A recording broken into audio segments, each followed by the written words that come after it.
against 3 pharmacies operating without valid licenses, including Zypher Pharmacy in Adjumani, Akabas Pharmaceutical in Moyo, and Chinya Pharmacy in Koboko. The authority warned that medicines sold through illegal outlets may be expired, falsified, poorly stored, or substandard, posing serious risks to public health. Now, let's move on to matters Ebola. That was actually got Uganda be declared free, and that was on the 28th of July, after completing the required monitoring period without detecting new cases or transmission. Although Uganda is currently Ebola-free, the risk of imported infections remains a concern. Fora Africa, Uganda country office, in that case, donated personal protective equipment to the Ministry of Health. Health authorities emphasize surveillance, preparedness at points of entry. Now, the National Medical Stores officials say having essential supplies strengthens Uganda's ability to respond effectively.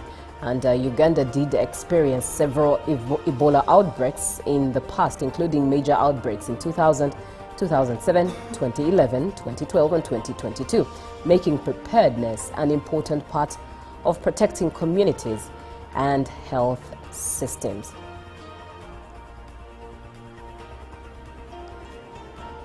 Now that brings us to the end of what we have on the global scene. We continue on with the updates, but before we fly to what we have on the foreign scene, allow me to remind you that you can capture your moment this morning, all right? Capture your morning by sending us a picture of yourself or a selfie of yourself, telling us where you are watching us from and where you are starting the morning from. Definitely giving you a shout out as we go ahead in the show. But we do appreciate that you have chosen and given us the privilege of starting your morning with you. We do not take that for granted. Now let's move on to what updates we have on the global scene. And we're starting off with matters Ukraine and sacked defense ministers, or the sacked defense minister. Former Ukraine defense minister Mikhailo Fedorov has called for wartime elections in what many see as the biggest challenge to Volodymyr Zelensky's presidency since war broke out with Russia in February 2022. Now, quote-unquote, democracy cannot be held hostage by Russia, said Fedorov, who's 35 years old, in a video posted on YouTube that was yesterday, adding that Ukraine is fighting precisely because we want to remain a free European state. Since Russia's invasion on Ukraine has been under martial law, which means elections are suspended. Now, Fedorov, who did not mention Zelensky by name in the video, was unexpectedly fired from his role as defense minister in late July. Just 6 months after his appointment, Zelensky is yet to respond to the video from Fedorov, whose dismissal sparked protests across the country. During his tenure as defense minister, Fedorov was credited with energizing the ministry, heading a drive against corruption, and using data to analyze and try to improve performance on the front line. His dismissal is widely accepted to have been related to tensions between him and Army Commander-in-Chief Alexander Syrsky. Syrsky was also replaced several weeks later after weeks of protests piled pressure onto the Ukrainian president. All right, now let's move on to matters tech. A court had claims that Meta intentionally hooked a generation of children on Facebook and Instagram as the biggest legal challenge faced by the social media platform since it began. Now, a jury in Oakland, California will spend the next 6 weeks wading through claims by the top attorneys from several U.S. states and lawyers for the social media company.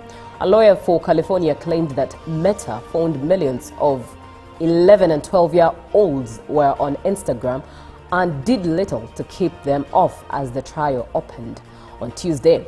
Meta's representatives said just over 100,000 such users were found and argued that social media addiction does not exist. California's lawyer said Meta knew its platform's hurt-teen mental health, while Meta said it was being ignored how many more teens had good experiences. The trial stems from a lawsuit filed in 2023 by 29 U.S. states, including California and New York. They claim there have been numerous violations of federal and state privacy laws for children. The states seeking billions of dollars from Meta and are demanding it to make changes to Instagram and Facebook, including ending like counts and infinite scroll. Now, let's come back to the continent and, of course, shedding a light on Zambia that has just recently had its election. Zambia's President Hakainde Hichilema was re-elected for a second five-year term after securing a 60% share of the vote.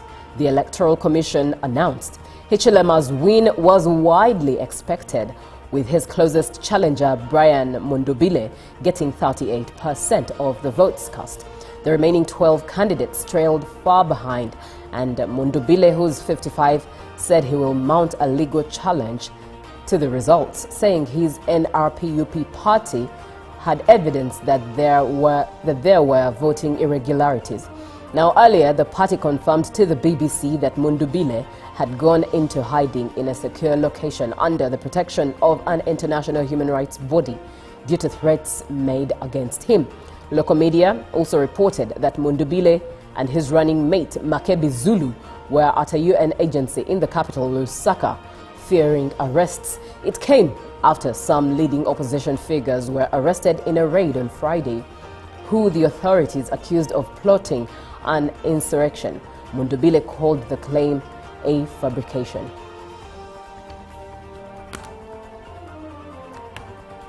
All right, that ends what we have on the global scene. It definitely now shoots us into what we have in the dailies this morning. Let's look at a couple of headlines. We're starting off with the new vision there. Government to exempt health workers from pay-as-you-earn tax. Now, a new medical intern facilitation policy also therein suspended, and a picture there in the new vision, Works Ministry Traffic Police in Road Safety Drive, and that is one to tell that story with under the operation of Operation Barabara Salama. Now, other stories to pay heed to when you get yourself a copy of the new vision. American narrates Bessie J alleged coup plot. And investigation, URSB officials interdicted over grafts. Also, HIV/AIDS, most moms don't know partners' status, a survey has shown. And NCHE changes university degree rules. That is the National Council for Higher Education. What are these rules? All of that in the new vision. Now, looking at the Daily Monitor, today's Daily Monitor, the key changes in primary curriculum. That's the headline. And the proposed changes include reducing lower primary subjects from 8 to 4, increasing examinable primary living examination subjects to 6, introducing Kiswahili language, as well as a plan to replace traditional aggregate scores with later grades at assessment. All of that detail in the Daily Monitor. Mourners eulogize Alex Mukulu, and tax waiver plan for Medics sparks debate. Interesting. And how to recall errant LC chairpersons. Now, looking at the lizard when it comes to Medics that are to be exempted from paying paye. Some envy, perhaps, says the lizard. And new details emerge on URSB probe. Now, looking at the rest of East Africa, let's start off with Tanzania, the citizen there. Cement crisis deepens as government orders price cuts. That is the headline. Now, Tanzania DRC step up drive for 794 billion shilling trade, and AI and changing habits transform online media. Also, Singida Hospital, the decade-long wait explained. And infrastructure crops face El Nino threat as the Vuli rains approach. Let's look at the Daily Nation in Kenya. Gang robs ex-GSCU boss bags of cash. That is in the Daily Nation as the headline. And a former police boss has reported the incident but downplays the theft. Also, looking at the headline, rather in the picture there, the headlining picture there, medics march for better pay. Looks like Uganda and Kenya are under the same weather of demonstrations. And why interns have better chance for 20,000 TSC jobs. Want to know why? That is in the Daily Nation. Sharon's family in talks with Obado for assistance. And looking at politics, what is Nyoro up to? Chiharu MP dumps UDA for opposition. All right, that is what we have on the dailies this morning, and of course closes all the updates we have for you this morning. We're taking a short break as the morning starts. Now here in Kampala CBD, to be particular, it's quite chilly. For some areas in the outskirts of Kampala, the morning started with a serious downpour. When you get closer to the CDB, it's cold. Drizzles there. Could have rained earlier on, but there are drizzles. You could tell that it's showing signs of raining as we go ahead. But what is the weather like at yours, in the district or in the area code where you are watching us from? Capture your morning, all right? Take a selfie or a picture of yourself. Send it to 0709-602592 and just tell us where you are watching from. Is it shining? Is it hot? Is it cloudy? Is it gushing?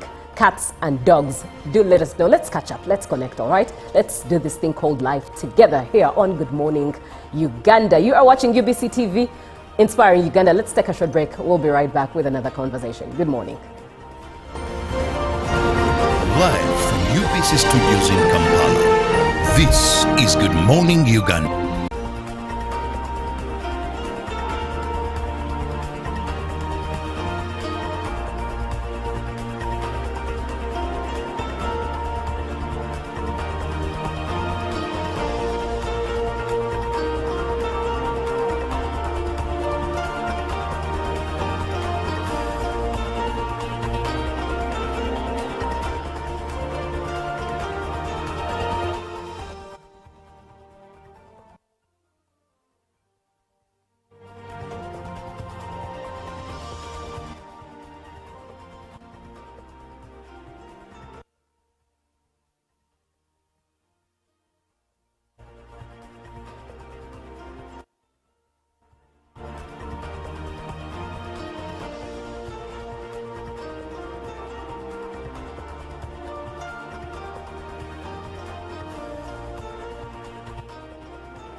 A very good morning to you. It's quite a chilly Wednesday, but you are welcome, and let's start the day off.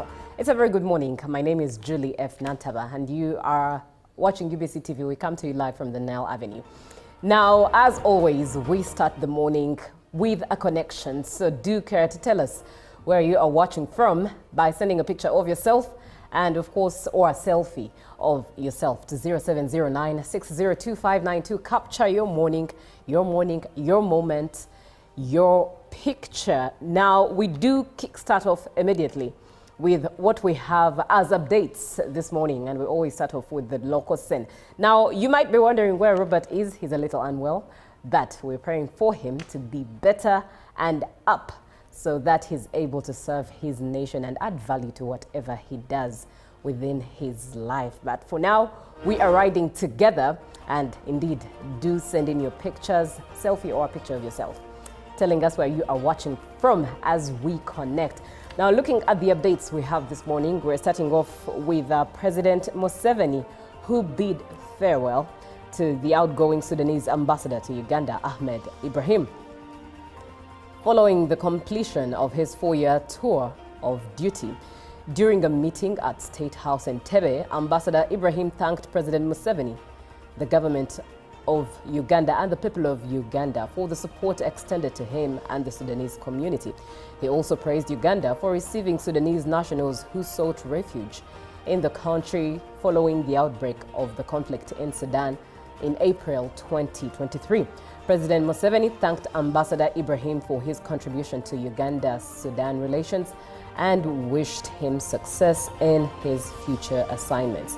The two reaffirmed the long-standing relations between Uganda and South Sudan.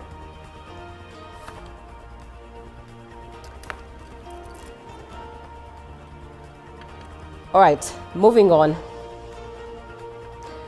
Medical interns, there is the matter that has been quite a lot on the lips of many Ugandans. The Minister for Health, Dr. Chris Baryomunsi, tabled on the floor of Parliament the National Education and Training for Health policy that was passed in 2025 to create a regulatory framework to streamline training for medical professionals.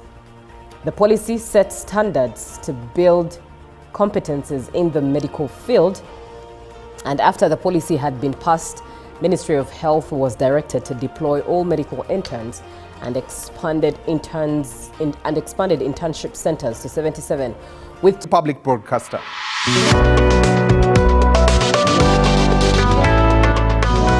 Was brought to you by I'll call you every day, yeah yo, You can now get all the Chibuzi out with MTN voice bundles. Call all networks Kubei Dondolo.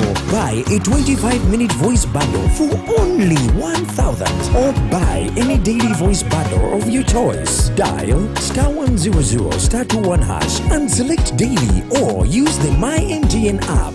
When we talk together, we are unstoppable.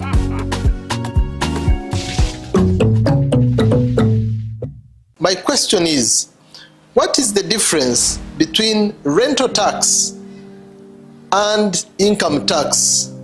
How comes I'm paying both taxes on my own premises? If you want to have a tin, but you are not making any income from your business, you should take on the obligation to continue filing your nil return. Commissioner General to invest in taxation. When people understand taxes and they know the importance of taxes and they know the fair assessment of these taxes they're supposed to pay, I think everybody will embrace taxation. As banning groupage cargo, clearance protects small traders who cannot afford to import full container loads individually and rely on consolidation to remain competitive. Cargo to come in groupage is consolidation, it's legitimate, and we can't ban it. What we have banned, or what we have stopped, is the use of container leaders.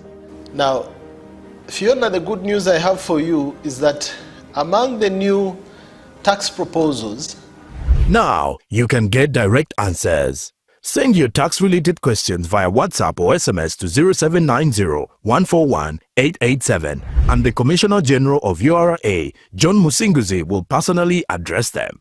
Tune in to UBC News Tonight every Monday and Wednesday for expert insights and clear explanations. Booza Commissioner. Juko. Yo. Check the shopping, man. What's your secret? Haven't you heard of the parish development model PDM? Yes, I did, but I thought it was just a talk. No, it is real. I and a few friends together formed a circle, accessed money from the PDM, invested in a poultry project, and now things are moving. Juko. I thought I was one of your friends. You are. But you left me behind. I didn't leave you in poverty. What you do, just visit your LC2 chairperson and your parish chief and start the process of economic transformation. Just like that. The parish development model is an initiative from the government of Uganda through the Ministry of Local Government designed to transform all lives of Ugandans for the better. PDM, my parish, my development, my life.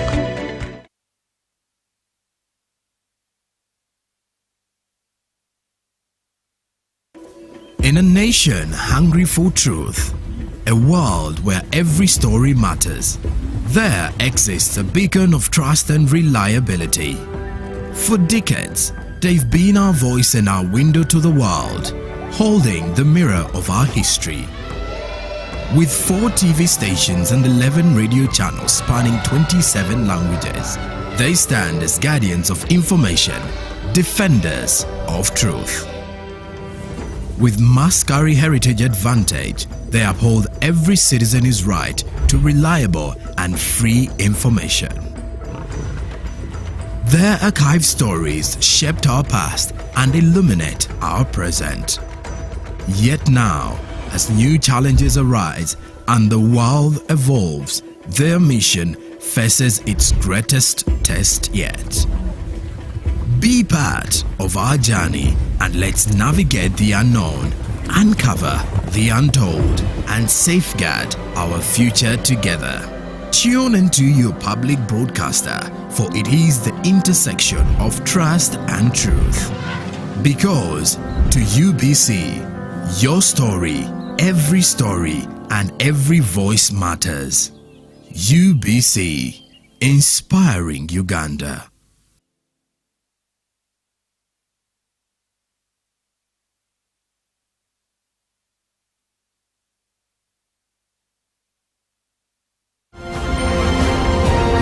Live from UBC Studios in Kampala, this is Good Morning Uganda.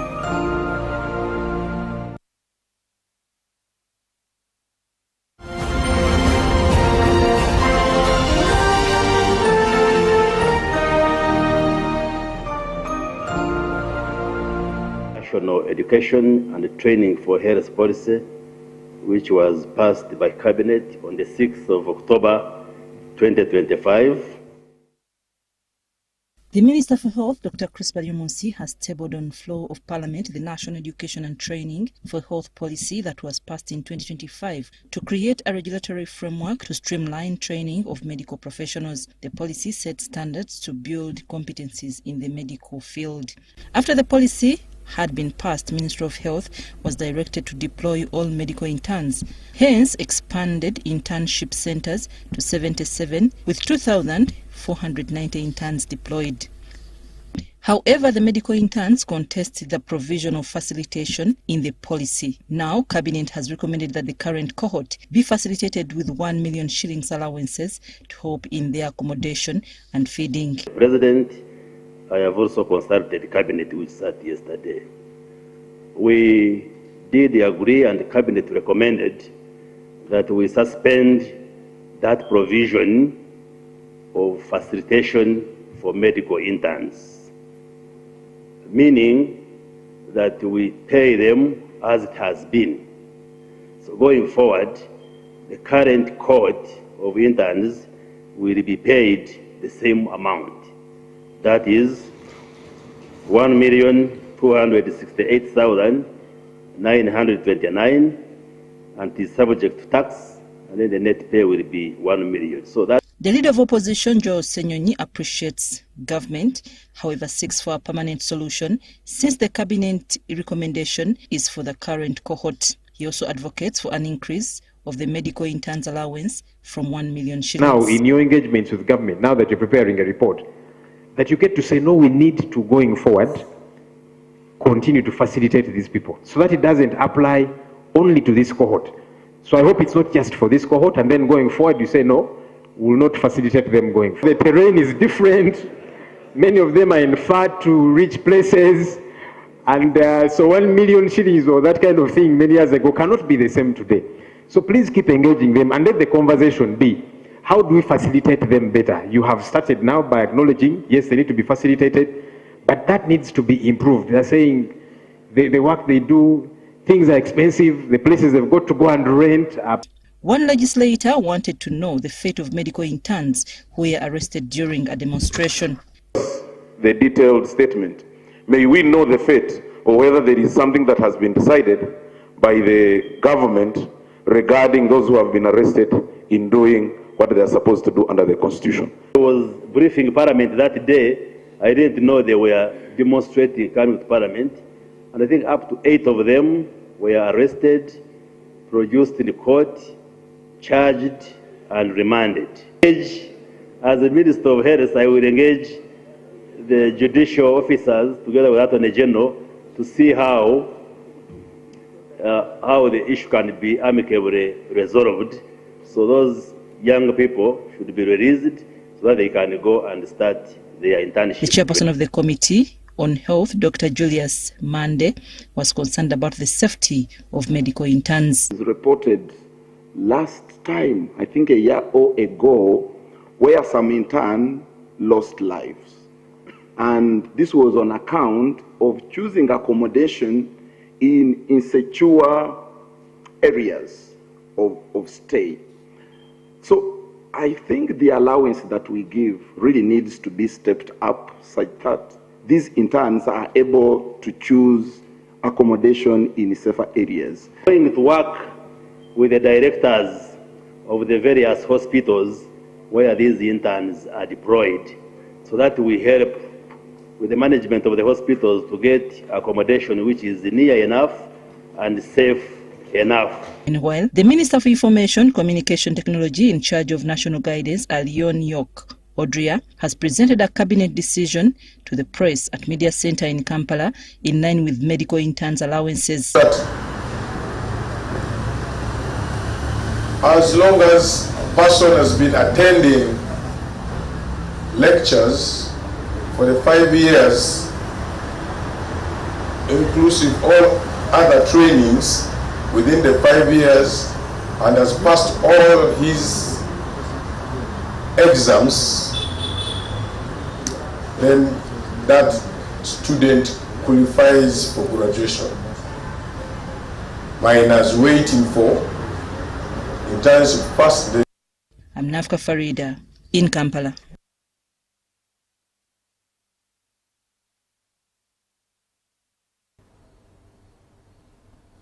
All right, thank you very much, Nafka Farida, for that report regarding government that reversed its earlier decision to suspend facilitation for medical interns. Now, do share your opinion to this, all right? What can be done to address gaps in the medical training industry in Uganda? What can be done to address gaps in medical training in Uganda? Do share your opinion to 0709 602 592. That is to WhatsApp, and you can also get onto our X handle at UBC TV Uganda, and the hashtag is UBCGMU. Definitely looking forward to reading your comments as you also continue on to capture your morning. All right, capture your morning by telling us where you are watching us from, and of course that is with a selfie or picture of yourself, your morning, your moment, your picture. That is to the very same number, 0709 602 592. We'll definitely be getting in touch and giving you that shout out as we connect. But this is a very interesting conversation that has been on the lips of many here in Uganda. And as of yesterday, indeed, Cabinet did reverse its earlier proposed idea, and therein suspended or reversed its earlier decision to suspend facilitation for medical interns. Now, definitely we did see the leader of opposition coming up to thank the government, but also ask for how sustainability can be achieved, how sustainability can be looked at moving forward, because ideally, sometimes this can be done for just this cohort. What happens to the next? And very interesting pointers to look at in there. If you look at this whole story, you'd wonder why the government had to make its U-turn right now. But you would, of course, imagine and look at the pressure that has been inserted or immersed, the pressure that the government has been immersed into regarding this particular topic. But looking at the 1 million Uganda shillings, 200 thereabout thousand, is this enough? Do you think is it enough? Because the minister, Dr. Chris Baryomunsi, did say on the floor of Parliament yesterday that feeding allowances will be given to a tune of about 400,000 Uganda shillings per month for feeding. That means one has to cater for about, 12,000 Uganda shillings as they budget for their feeding. And this would be for government, those on government sponsorship, rather not private aided students therein. But the 1 million remains for all, obviously. And government says that the current cohort will receive the net 1 million monthly, only the current cohort. What happens to the rest of the cohorts as we move forward? But also the other thing to look into is the issue of government-sponsored students versus private-sponsored students. This is obviously something to look into. The earlier proposed discussion definitely had suggested that government-sponsored students and privately sponsored students are differently held and differently handled. But moving forward, what happens? Should the government facilitate an intern differently, that one that is sponsored by the government, or one that is, rather from that one that is sponsored privately? Should there be a difference between the two? What do you think? And do share your opinion as we talk about what can be done to address gaps in medical training in Uganda, because this is not the first time. This is not the first time interns are going on a demonstration or a strike. And one would wonder, are interns, medical interns, actually students or workers? Are they employees anyways? That's another question to pay heed to. But by the mere fact that these interns are stewarding the health of many Ugandans, away from being students, people's lives are in the hands of these medical interns. And that is another conversation or shedding of light that one needs to look at. But of course, the Uganda Medical Association also urged that, or argued that, interns are qualified doctors undergoing supervised practice. So you would call them employees and workers, just that they are being supervised under their practice rather than simply students. You can't trace them as simple students. But what happens to patients therein, all right?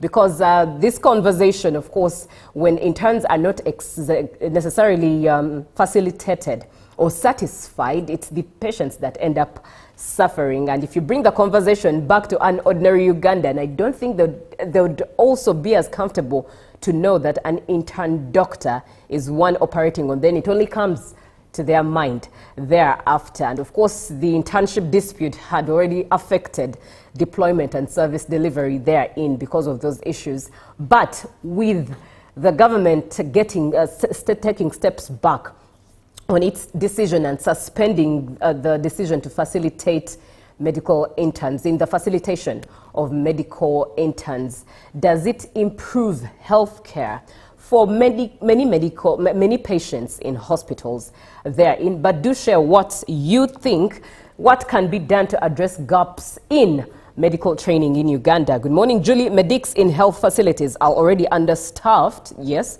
and so the government should always consider the interns on training the bridge, in training to bridge the gaps. Cry for the poor who can't access medical care by themselves. And indeed, you have a point there in Edson in Entebbe. Thank you always for watching. We do have a point when it comes to that. I was recently at Kawempe and you could see the numbers. That is Mulago of Kawempe.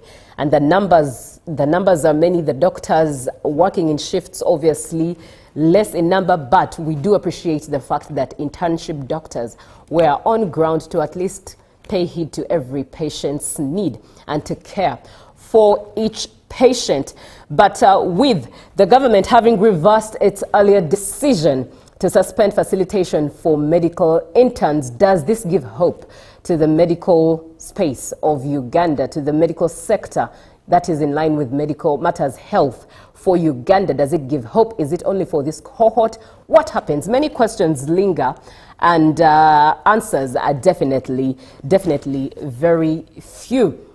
But also we look at what Muntu Wabulijo, you and I, what we feel about this whole idea. Do share your opinion to 0709 602 592. What can be done to address gaps in the medical training here in Uganda? And of course, while at that, you also continue on to capture your morning. All right, government should plan a permanent solution to handle the medical interns, both those sponsored by government and those on private are all training to serve Ugandans. Facilitation should be planned well to avoid running battles every year with the medics instead of having segmented facilitation. This is Sam in Ngora District, Eastern Uganda. I do appreciate you, Sam, for getting in touch. And there is a point, because this is not the first time medics are on strike. I think almost every year we do write stories, or report stories of medical interns on strike due to matters facilitation.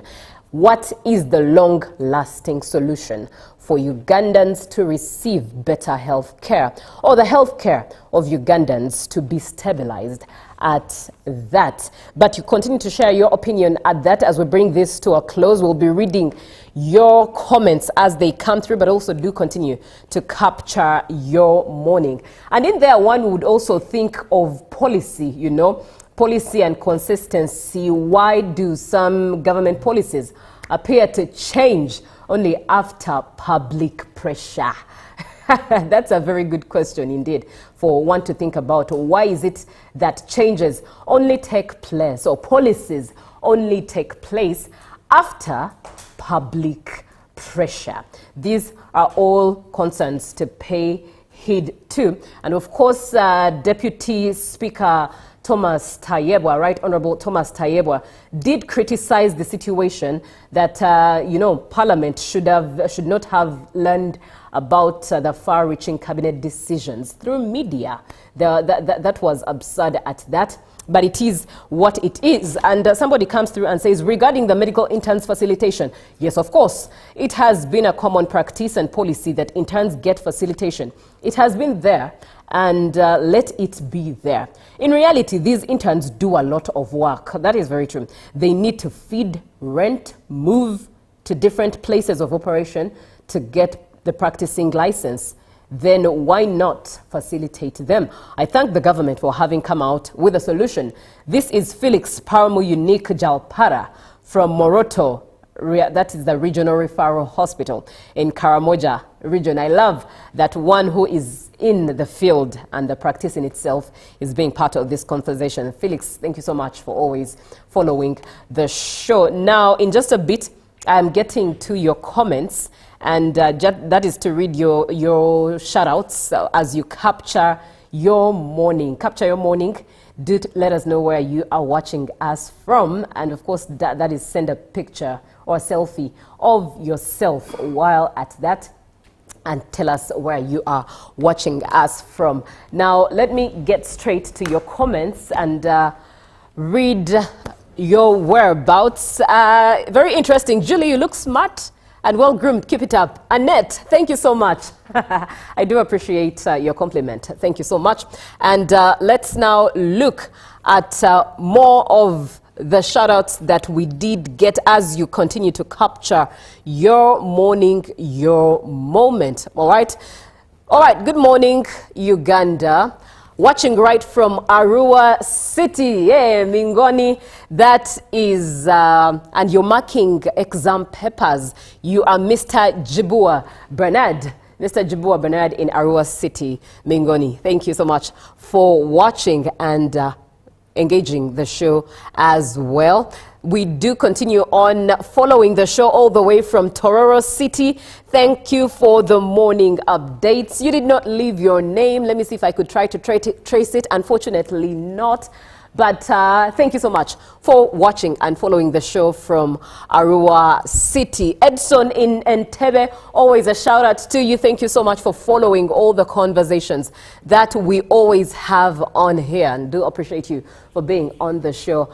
Magoro Samuel Ngora High School. Thank you so much for watching the show, and that is in eastern Uganda. You said the weather is chilly, damp and cloudy this morning, just as it is here in Kampala. We do appreciate you for watching, and we do have good morning, madam. We continue appreciating your daily morning work for our country, Uganda, and watching from Fort Porto Tourism City. Stuart Columbus, always a pleasure seeing you and knowing that you are following. Thank you so much for always watching the show. Good morning, Julie. Thank you for the program. There is no difference between private and government medical doctors because they do the same. Let the government reduce MPs' salaries and permanently settle this. This is Charles from Amuria, who is speaking into what government can do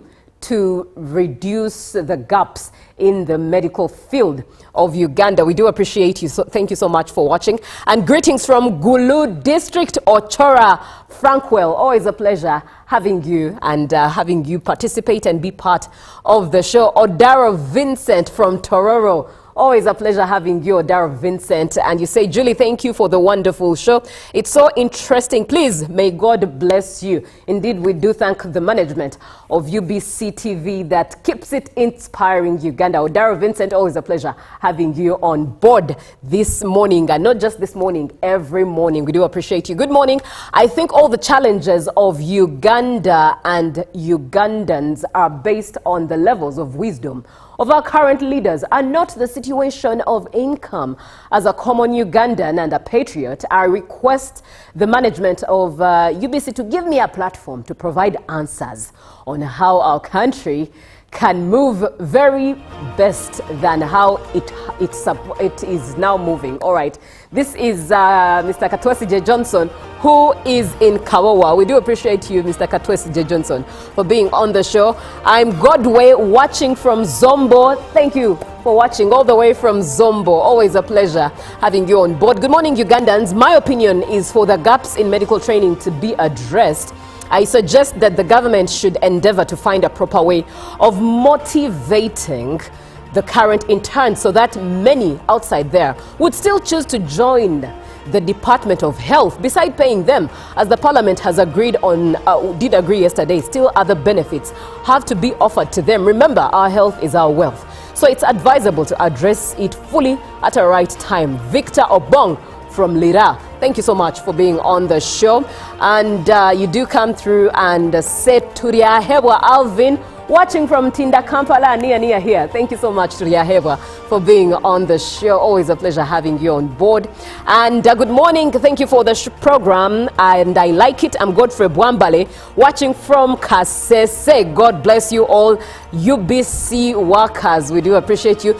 The team from Chibanda FM, always a pleasure having you on board. And watching you live from Moroto Regional Referral Hospital, Felix Palmu Unique Jalpara. It's so good to put face to your name. You are always active on the show, and we do appreciate you. Yes, interns deserve payment because most of the work is done by them. And let's close this. Good morning, Uganda. Government is creating segregation between our next doctors at work. Aston in Arua. And finally, I thank God for today. I'm already at work. You did not leave your name. Let me hope I can trace it. I see you are called Big Brother Blue Bingo. Thank you for watching. Up next is GMU Tourism Express. We do appreciate you for following and being part of the show. This is Good Morning Uganda, and we still have a lot in store for you, so do stay tuned.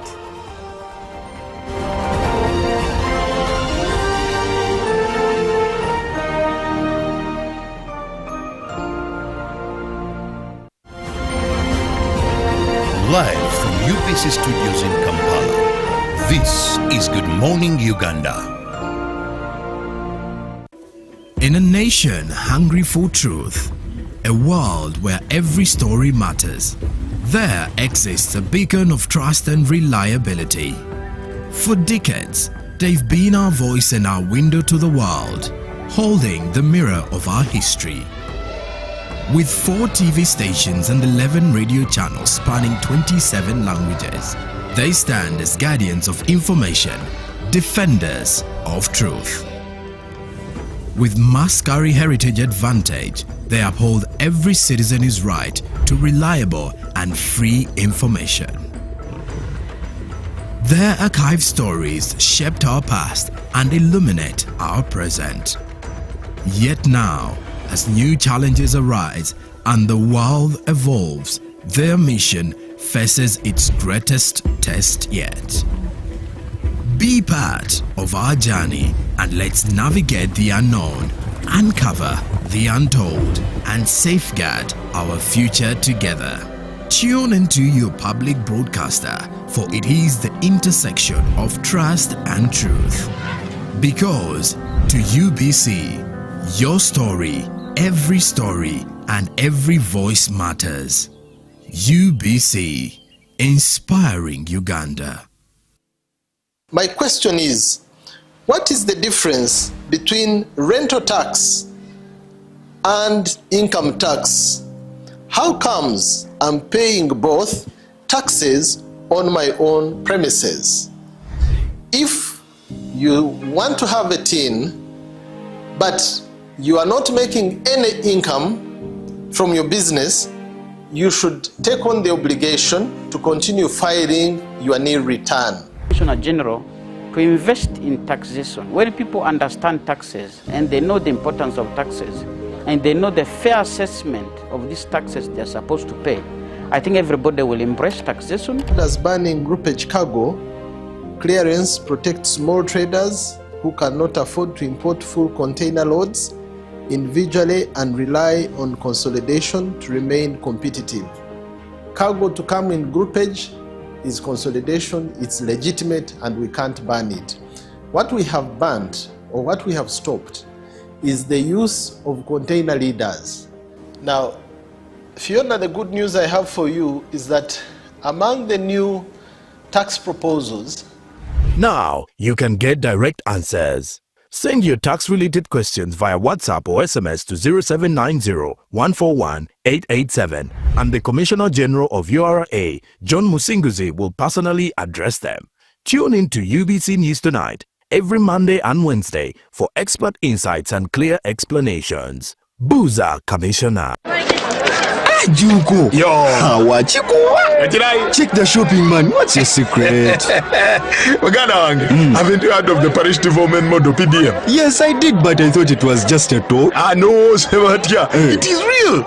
I and a few friends together formed a circle, accessed money from the PDM, invested in a portrait project, and now things are moving. Juko. I thought I was one of your friends. You are. But you left me behind. I didn't leave you in poverty. What you do, just visit your LC2 chairperson and your parish chief and start the process of economic transformation.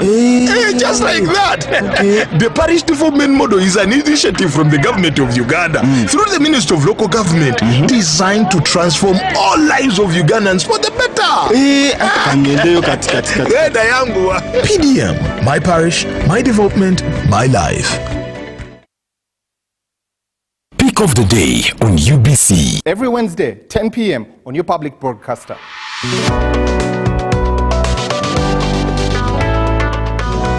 Was brought to you by I'll call you every day, yeah yo, baby dondolo. You can now get all the chibuzi out with MTN voice bundles. Call all networks Kubei Dondoro.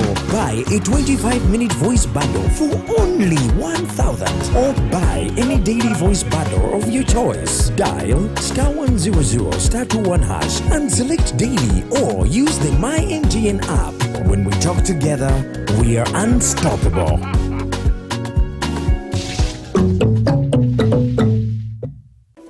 In a nation hungry for truth, a world where every story matters, there exists a beacon of trust and reliability.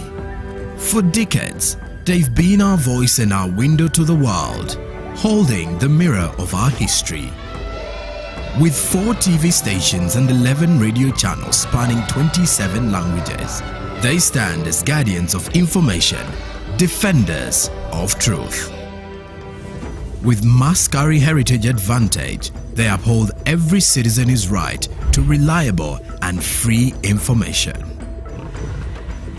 Their archived stories shaped our past and illuminate our present. Yet now, as new challenges arise and the world evolves, their mission faces its greatest test yet. Be part of our journey and let's navigate the unknown, uncover the untold, and safeguard our future together. Tune into your public broadcaster, for it is the intersection of trust and truth. Because to UBC, your story, every story, and every voice matters. UBC, inspiring Uganda.